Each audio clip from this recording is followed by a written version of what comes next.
Hello दोस्तों, कैसे हो सभी। तो आज अपन बात करने वाले आज के वीडियो में अपने हरियाणा बजट को लेकर के, और इसके अंदर भी अपन मेन बात करेंगे अपना जो किसान भाई लोग हैं उनके लिए हरियाणा बजट के अंदर क्या खास बातें रखी गई है उसके बारे में सभी के बारे में अपन बिल्कुल अच्छे से सरल भाषा में यहाँ पर देखने वाले हैं। बिल्कुल पॉइंट वाइज आप देखेंगे, इसलिए हमारे साथ लास्ट तक आप लोग बने रहिए कि क्या क्या कोई योजना आने वाली है, क्या क्या अपने को इससे फायदा होने वाला है। सब इसके अंदर अपन ए टू जेड बात करने वाले हैं, इसलिए हमारे साथ आप लास्ट तक बने रहिए। ठीक है, तो चलते हैं अपने टॉपिक के ऊपर। तो सबसे पहले बजट की बात करें तो बजट के अंदर जो किसानों को क्या खास मिला, उसमें सबसे जो बड़ी बातें हैं उनके बारे में सबसे पहले आपको मैं बता देना चाहता हूँ कि जो इसके अंदर है कीटनाशक, क्योंकि सबसे बड़ी प्रॉब्लम अभी जो बनी हुई है हमारे हरियाणा के अंदर वो कीटनाशक को लेके है। क्योंकि नकली बीज के साथ में उसी के साथ में जो कीटनाशक होते हैं वो मतलब फर्जी कीटनाशक, नकली कीटनाशक वगैरह दिए जा रहे हैं बहुत सारी जो भी कंपनी वगैरह है उनकी तरफ से। तो उसके लिए अभी जो हम बजट में हमारे जो सीएम है उन्हीं के पास वित्त मंत्रालय है, तो उन्होंने ही बजट घोषित किया है। तो उन्होंने बताया कि विधानसभा में इसको लेकर के नया बिल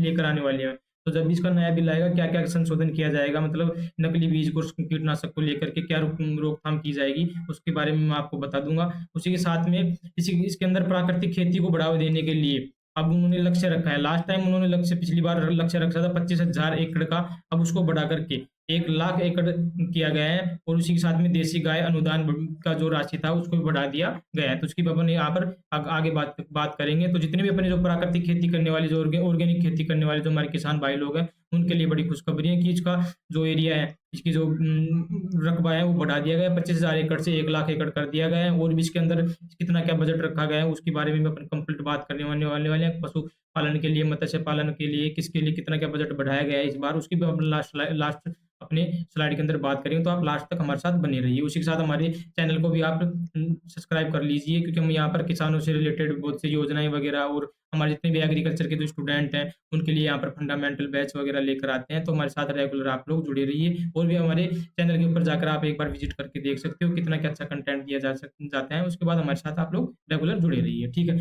उसके बाद बात करते हैं कृषि, बगानी, पशुपालन, मत्स्य पालन समेत विभिन्न योजनाओं के लिए बजट में भारी वृद्धि की गई है। तो ये 3 मुख्य पॉइंट हमारे यहाँ होने वाले हैं। एक तो हरियाणा के अंदर जो नकली बीज और कीटनाशक है उसके ऊपर नया बिल लेकर आने वाली है हमारी सरकार। उसी के साथ के अंदर जो प्राकृतिक खेती है इसका रकबा बढ़ा दिया गया है, इसका जो क्षेत्रफल था वो बढ़ा दिया गया, एरिया बढ़ा करके 1 लाख एकड़ कर दिया गया है। उसी के साथ में कृषि, बागवानी, पशुपालन, मत्स्य पालन समेत विभिन्न योजनाओं में बहुत सारी वृद्धि की है। तो अलग अलग अपन सबकी एक एक बातें यहाँ पर करने वाले हैं।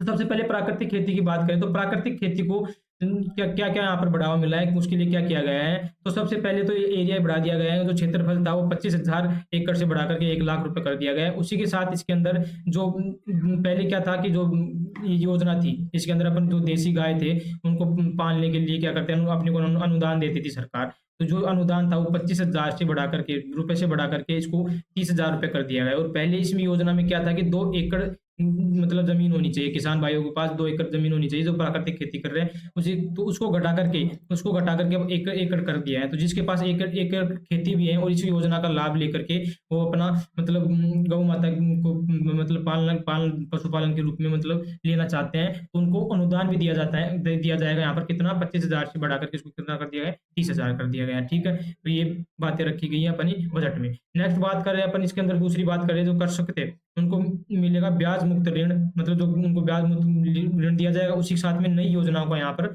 लाभ मिलेगा। तो उसकी बात करते हैं यहाँ पर। तो सरकार ने फैसला किया है कि जो कृषि है, बगानी है, पशुपालन, मत्स्य पालन, विभिन्न जो विभाग हैं उनके अंदर योजनाओं के अंदर महिलाएं, जो जितनी भी महिलाएं, जो किसान भाई लोग हैं उनके जो महिलाएं हैं उनके क्या करेंगे, यहाँ पर 1 लाख रुपए तक का मतलब जो फर्स्ट पहला जो लोन दिया जाएगा, पहला जो ऋण दिया जाएगा वो बिना ब्याज के दिया जाएगा। तो आप 1 लाख रुपए तक के अपने जितनी भी माता बहन है, तो ये जो भी कृषि से रिलेटेड हो या बागवानी से, मतलब जो अपन जो फल फ्रूट वगैरह है इनकी जो खेती करते हैं, उन जो होती है बागवानी, हॉर्टिकल्चर जो होती है, उसके साथ में पशुपालन, अपन पशुओं को पालन करते हैं, उसके साथ में मत्स्य पालन, मछली वगैरह पालन करते हैं। तो इसके अंदर अलग अलग क्या अपनी जो महिलाएं वगैरह हैं वो 1 लाख रुपए तक का बिना ब्याज के यहाँ पर ऋण देने का वादा किया है हमारी सरकार ने। उसी के साथ में गोबर खाद को बढ़ावा देने के लिए सरकार नई नीति लाने वाली है। इसके ऊपर फाइनली भी कुछ बताया गया नहीं है, लेकिन इसके ऊपर जो नई नीति होगी उसके बारे में मैं आपको आगे आने वाले टाइम में जब भी सरकार के द्वारा बताया जाएगा तो मैं आपको यहाँ पर अपडेट कर दूँगा, तो इसलिए हमारे साथ आप लोग जुड़े रहिए। उसी के साथ में जो मोरनी है, मोरनी के जो किसान भाई लोग हैं, उनकी आय बढ़ाने के लिए विशेष कार्य योजना लाई जाएगी। तो देखते हैं आने वाले टाइम में जितने भी अपने मोरनी के जो किसान भाई लोग हैं, उनके लिए क्या यहाँ पर जो कुछ भी योजनाएँ वगैरह, कोई प्रोजेक्ट वगैरह बड़ा लेके आएगा, तो उसको जब भी अपनी सरकार बताएगी तो मैं आपको बता दूँगा। उसी के साथ में बकरी, भेड़ पालन को प्रोत्साहित करने के लिए बीटल, सिरोही, मुंजल, ये हमारे हरियाणा के अंदर नहीं है, ये जो किस्म है, ये जो मतलब नस्ल है, लेकिन ये बाहर से लेकर आएँगे, और जो अपने जो यहाँ पर किसान भाई लोग हैं, जो बकरी, भेड़ का इनका जो पशुपालन करते हैं, उनको ये नस्ल जो है, ये क्या करेगी, उपलब्ध बढ़ाई जाएगी। तो जितने भी कोई पशु बकरी और भेड़ पालन के जो पशु पक्षी हैं, तो ये आप इस जो नई नस्ल है, तो इसका भी पालन अब आसानी से कर पाओगे, ठीक है। उसके बाद नेक्स्ट बात, दूसरी बात करते हैं अपन धान को और पराली को। इसके प्रबंधन के लिए अनुदान बढ़ाए गए हैं। देखते हैं धान और पराली के लिए क्या किया गया है। तो धान की सीधी बुआई के लिए अनुदान जो है, वो ना तो 4,000 रुपए प्रति एकड़ से बढ़ा करके 45 रुपए, 4,500 रुपए प्रति एकड़ कर दिया गया है। जो सीधी बुआई के लिए धान के लिए जो अनुदान दिया जाता है सरकार के द्वारा, पहले 4,000 रुपए, उसको बढ़ा करके कितना कर दिया, 45 से 4,500। उसी के साथ में पराली का प्रबंधन करने वाले जो किसान भाई लोग हैं, मतलब जो धान की खेती करने के बाद जो पराली का प्रबंधन करते हैं, उसका मैनेजमेंट करते हैं, जलाते हैं, उसका कुछ भी जो मतलब यूज करते हैं, मतलब जलाते नहीं है, जलाने के अलावा जो उसका मतलब प्रबंधन करते हैं, मैनेजमेंट करते हैं, ऐसे में भी अपनी जो सरकार है वो 1,000 रुपए प्रति एकड़ को बढ़ा करके 1,200 रुपए प्रति एकड़ कर दी गई है। तो ये बहुत अच्छी बात है कि अनुदान भी दे रही है हमारी जो पराली को लेकर, क्योंकि इसको लेकर बहुत सारी प्रॉब्लम आती थी कि जो दिल्ली का जो एरिया था या एनआरसी का एरिया था, इसके अंदर वायु प्रदूषण बहुत ज़्यादा हो जाता था पराली की वजह से, जलाने की वजह से। तो इसका प्रबंधन जो अपने किसान भाई लोग करते थे, उनको यहाँ पर से अनुदान भी दिया जाता है, उसको बढ़ा करके 1,200 रुपए कर दिया गया है, ठीक है। उसी के साथ में यूरिया, डीएपी की उपलब्धता को बढ़ाने के लिए, इन सब की भी उपलब्धता को बढ़ाते हैं, क्योंकि ये भी बड़ी दूसरी प्रॉब्लम बनी हुई है, कीटनाशक नकली देना, बीज नकली। उसी के साथ में यूरिया, डीएपी की भी जो उपलब्धता है वो बहुत बार कम हो जाती है मेन टाइम पे, जितने भी अपने किसान भाई लोग हैं। तो उनको इसको रोकथाम के लिए क्या कर रहे हैं, जो मेरी फसल मेरा ब्यौरा पोर्टल अपना ऑनलाइन प्लेटफॉर्म, तो ऑनलाइन प्लेटफॉर्म से इसको जोड़ने का काम कर रहे हैं, जिससे जो नैनो यूरिया है, जो दरवा लिक्विड यूरिया बोतल में मिलता है, उनको बढ़ावा देने के लिए यहाँ पर काम किया जाएगा, जिससे अपने जो डीएपी वगैरह यूरिया है, इनकी उपलब्धता अपने किसान भाई लोगों को अच्छे से हो, ठीक है। इसी के साथ में नई मंडी एवं भंडारण एवं कृषि सुधार, मतलब जो मंडियाँ हैं जहाँ पर अपन फसल बेचते हैं, खरीदते हैं, वहाँ पर, और भंडारण जहाँ पर अपन अपनी खेती को रखते हैं, स्टोर करते हैं, वहाँ उसी साथ में जो क्या-क्या इसके अंदर सुधार किए गए हैं, उसके बारे में देखेंगे। गुरुग्राम में एयर कंडीशनर फूल मंडी स्थापित की जाएगी। तो यहाँ पर जो गुरुग्राम है, वहाँ पर यहाँ पर फूल मंडी बनाई जाएगी। तो जितने भी अपने भाई जो फूल की जो खेती करते हैं, उनके लिए बहुत बड़ी बात है, अच्छी बात है। उसी के साथ में हिसार एयरपोर्ट में 5 एकड़ में बागवानी उत्पादन, जितने भी अपने जो बागवानी उत्पादन है, जो अपनी फल की जो अपन फसल करते हैं, फल फ्रूट की जो फसल करते हैं, हॉर्टिकल्चर क्रॉप करते हैं, उनका वहाँ पर गोदाम बनाया जाएगा। तो ताकि जब अपने को इम्पोर्ट एक्सपोर्ट के अंदर अच्छे से वहाँ पर आसानी से अपन कर सकेंगे, उसका जो भी एक्सपोर्ट करना होगा अपने को, वो कर सकेंगे। तो हिसार के अंदर ये 5 एकड़ के अंदर ये एयरपोर्ट में गोदाम बनाया जाएगा। उसके बाद बात करते हैं, यमुनानगर में 1 लाख टन क्षमता का आधुनिक साइलो बनाया जाएगा, यहाँ पर यमुनानगर के अंदर। तो वहाँ पर अपना साफ-सफाई का भी ध्यान रखा जाएगा। उसी के साथ में सरकारी क्षेत्र में पीपीई मॉडल के तहत कुरुक्षेत्र में सूरजमुखी तेल मिल स्थापित की जाएगी। सूरजमुखी की भी, और यहाँ पर सरसों की भी, सरसों तेल की और सूरजमुखी तेल की मिल यहाँ पर बनाई जाएगी। कहाँ पर, जितने भी अपना जो कुरुक्षेत्र का जो एरिया है उसके अंदर पीपी मॉडल मतलब अच्छे से उसका पूरा ध्यान रखते हुए मॉडर्न तरीके के उसके अंदर जो इक्विपमेंट्स हैं, जो मतलब साधन जो अपन यूज करते हैं इसके लिए, तेल निकालने के लिए, जितनी मशीन तो न्यू मशीन, और अच्छे से उसको अच्छे से सुरक्षित रखने के लिए मतलब पूरे जितनी भी इक्विपमेंट्स हैं, जो संसाधन है, वो यहाँ पर यूज किए जाएंगे। तो उसको बोलते हैं पीईपी मॉडल के तहत यहाँ पर सहकारी क्षेत्र के अंदर अपने मिल ओपन होंगी। तो अपने जितने भी जो सरसों की और सूरजमुखी की जो अपनी फसल करने वाले जब किसान भाई लोग हैं, उनके लिए भी ये अच्छी बात है होने वाली है। उसी के साथ में ई-नाम पोर्टल एक लॉन्च किया जाएगा, जिसको जितनी भी अपनी मंडियाँ हैं सभी को उससे जोड़ा जाएगा। तो अपनी जो ऑनलाइन प्लेटफॉर्म है, तो उसके ऊपर भी अपन को जो मंडी वगैरह है, उसका भाव वगैरह जो भी चीज़ें होगी अपने को ऑनलाइन घर बैठे मिल जाएगी। तो उसके लिए ई-नाम पोर्टल बनाया जाएगा। उसी के साथ में प्रदेश में 18 जिलों के अंदर बीज परीक्षण प्रयोगशाला, मतलब बीज के टेस्टिंग के लिए लेबोरेटरी बनाई जाएगी, स्थापित की जाएगी 18 जिलों के अंदर, ताकि जो नकली सीड वगैरह बन रहे हैं उनकी भी रोकथाम यहाँ पर कम कर सके अपनी सरकार, ठीक है। तो ये मंडी वगैरह को लेकर के, भंडारण वगैरह को लेकर अपनी गवर्नमेंट सरकार के कदम यहाँ पर होने वाले हैं। नेक्स्ट बात करते हैं बागवानी को और अनुसंधान को बढ़ावा देने के लिए, मतलब जो अपनी जो हॉर्टिकल्चर क्रॉप है, फल फ्रूट की जो फसल करते हैं उसको लेकर के और ज़्यादा रिसर्च बढ़ाने के लिए, क्योंकि इसके अंदर भी बागवानी को लेकर के बहुत ज़्यादा जोर दिया है अपनी गवर्नमेंट सरकार ने। यहाँ तक कि अपनी जो जापान से भी इसके अंदर मदद मांगी है, उसको लेकर भी अपन बात करेंगे। उसी के साथ में अम्बाला के अंदर लीची, यमुनानगर के अंदर स्ट्रॉबेरी और हिसार के अंदर खजूर के लिए उत्कृष्टता केंद्र बनाए जाएँगे, ताकि इनको बढ़ावा दिया जा सके, और भी कोई किसान इनसे जुड़ना चाहता है तो वो इनकी खेती कर सके। तो आप जितने भी किसान भाई लोग जो इसके अंदर इंटरेस्टेड हैं, लीची वगैरह, स्ट्रॉबेरी वगैरह और खजूर वगैरह, तो आप कॉन्टैक्ट कर सकते हो आपके आस-पास के जो भी सरकारी जो भी कृषि केंद्र हैं उनके पास।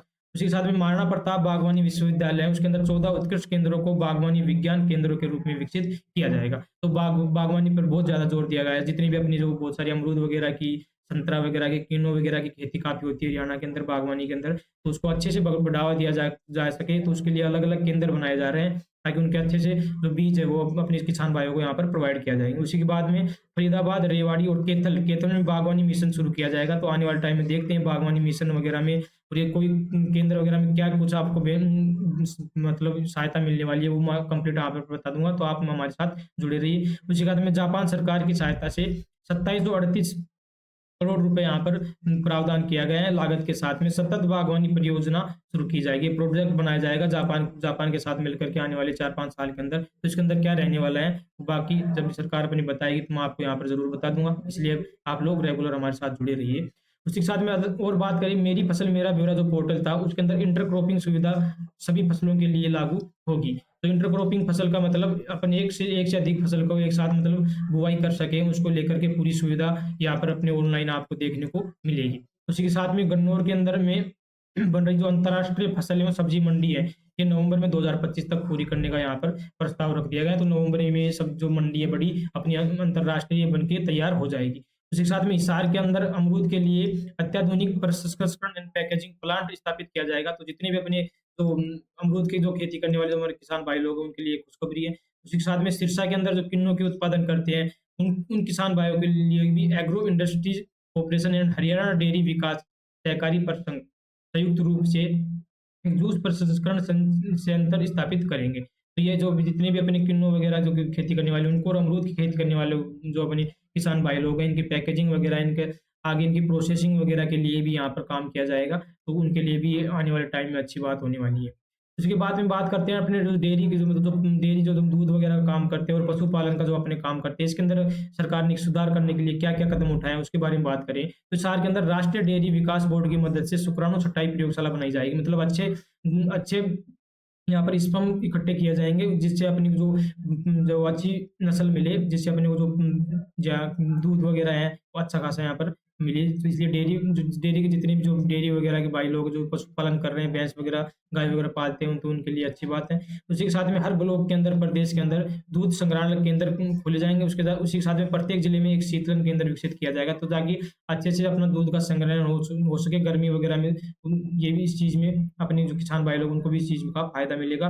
उसी के साथ में मुख्यमंत्री दुग्ध उत्पादक प्रोत्साहन योजना, इसके जो ये योजना है, इसके तहत 17 करोड़ रुपए का आवंटन किया गया है। तो आने वाले टाइम में देखते हैं सहकारी दूध उत्पादक जो होते हैं, जो भी अपनी जो ये दूध वगैरह खरीदने वाली जो मतलब छोटी-मोटी कंपनियाँ होती हैं, तो ये कितना क्या अपने को मतलब इसका अनुदान देगी, तो उसके बारे में मैं आपको बता दूँगा। ठीक है? तो यहाँ पर 17 करोड़ रखा गया है अपनी गवर्नमेंट सरकार की द्वारा, ताकि दूध उत्पादन वाले जो अपने किसान भाई लोग वगैरह, उनको इस चीज़ का फ़ायदा हो, उनको बढ़ावा मिले। उसी के साथ में पशुधन बीमा योजना, इसके अंदर अब आप एक किसान जो होते हैं, अपना एक किसान भाई लोग 10 पशुओं के ऊपर अपना बीमा योजना ले सकता है। अब इसको बढ़ा करके 10 पशुओं पे कर दिया है। उसी के साथ में सफ़ेद सफ़ेद झींगा के उत्पादन की लागत कम करने के लिए सोलर पर दिए जाने वाले अनुदान को 10 किलोवाट की सीमा को बढ़ाकर के 30 किलोवाट कर दिया गया है। जो सोलर लेते थे उसको अनुदान को बढ़ाकर के 30 किलोवाट का भी अगर सोलर लगाएगा, उसके ऊपर भी अनुदान आपको दिया जाएगा। जितने भी जो सफ़ेद झींगा का जो उत्पादन करने वाले जो किसान भाई लोग हैं, उनके लिए। सिरसा और भिवानी के अंदर सफ़ेद झींगा और मछली के पालन को बढ़ावा देने के लिए एकीकृत एक्वा पार्क उत्कृष्ट केंद्र स्थापित किया जाएगा। तो जितने भी जो सिरसा और भवानी साइड के जो अपने किसान भाई लोग हैं, जो झींगा वगैरह, मछली वगैरह का पालन करते हैं, तो उनके लिए भी अच्छी बात होने वाली है। उनके लिए भी एक केंद्र बनाया जाएगा वहाँ पर, तो इसको बढ़ावा देने के लिए, ताकि और भी प्रशिक्षण दे सके अपने किसान भाई लोगों को। उसी के साथ में कृषि और कल्याण योजना के अंदर इतना अपने मोटा-मोटा अपनी बात होगी बजट के अंदर। और कितना क्या बजट लास्ट जो पिछले साल से कितना क्या बजट बढ़ाया गया है, उसके बारे में यहाँ पर आप देख सकते हो। 19.2 बजट बढ़ाया गया है अपने जितने भी कृषि और कल्याण विभाग में। उसी के साथ में 95.50 मतलब डबल ही कर दिया गया है बढ़ा करके अपना बागवानी के अंदर। तो बागवानी के अंदर यहाँ पर अपनी सरकार बहुत, इसलिए जितने भी अपनी जो बागवानी करने वाले किसान भाई लोग हैं, और यदि कोई किसान भाई लोग करना चाहते हैं बागवानी, तो उनके लिए यहाँ पर क्या-क्या योजना रहने वाली है, कितना क्या बजट आया है, तो इसके ऊपर क्या कंप्लीट रहने वाला है, आगे आने वाले टाइम में आपको मैं बता दूँगा। उसके साथ में पशुपालन विभाग में भी 50% बढ़ाया गया है बजट। उसी के साथ में मत्स्य पालन जो मछली वगैरह है, उसके अंदर 150 गुना मतलब 144 गुना बजट अच्छा खासा बढ़ाया गया है। तो मछली पालन वालों के किसान भाई लोगों के लिए भी क्या यहाँ पर योजनाएँ वगैरह आने वाली हैं, वो आने वाले टाइम में अपने को पता चल जाएगा। उसी के साथ में सरकारी क्षेत्र के अंदर भी 58.80% बजट बढ़ाया गया है। ये सब लास्ट टाइम के बजट बढ़ाए गए हैं, जिसको आप देख सकते हो, ठीक है? इसी के साथ में अपना वीडियो यहाँ पर कंप्लीट होता है।